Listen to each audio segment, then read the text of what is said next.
শিক্ষার্থীবৃন্দ, আজকের আলোচনা ষষ্ঠ শ্রেণী, বিষয় গণিত, অনুশীলনী 1.5, শিরোনাম স্বাভাবিক সংখ্যা এবং ভগ্নাংশ। প্রশ্নটি হলো 3-এর গ, সরল করো। 2/1 ভাগ 4/3 এর 9/8 গুণ এক সমস্ত 5/4। তাহলে সরলের সমাধানটি নিম্নরূপ: 2/1 ভাগ 4/3 এর 9/8 গুণ এক সমস্ত 5/4। তাহলে দ্বিতীয় লাইনটি হবে 2/1 ভাগ 4/3 এর 9/8 গুণ 5/9। এখানে এর কাজ আগে, অর্থাৎ 8কে 4 দ্বারা ভাগ করলে 2, 9কে 3 দ্বারা ভাগ করলে 3। তাহলে তৃতীয় লাইনটি হবে 2/1 ভাগ 3/2 গুণ 5/9। এখানে ভাগের কাজ আগে করতে হবে।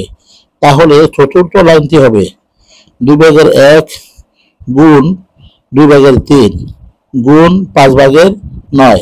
এখানে হরগুলোর গুণফল হলো 20 এবং লবের গুণফল 27। তাহলে পরবর্তী অংশটি হবে 1 সমস্ত 20/7। ইহাই নির্ণয় সরল মান। আবার 4-এর খ এর প্রশ্নটি হলো 8 2 সমস্ত 5/2 এবং 10/8 এর গসাগু কত?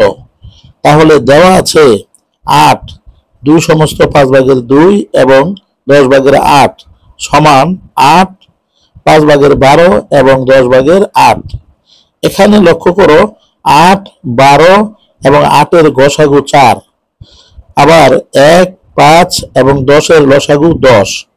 তাহলে নির্ণয় গসাগু সমান লবগুলোর গসাগু ভাগ হরগুলোর লসাগু। এখানে লবগুলোর গসাগুর মান 4 এবং হরগুলোর লসাগুর মান 10। এখন হর ও লবকে 2 দ্বারা ভাগ করলে পরবর্তী অংশটি হবে 5/2। উত্তর: প্রদত্ত সংখ্যাগুলোর গসাগু 5/2। ধন্যবাদ সকলকে।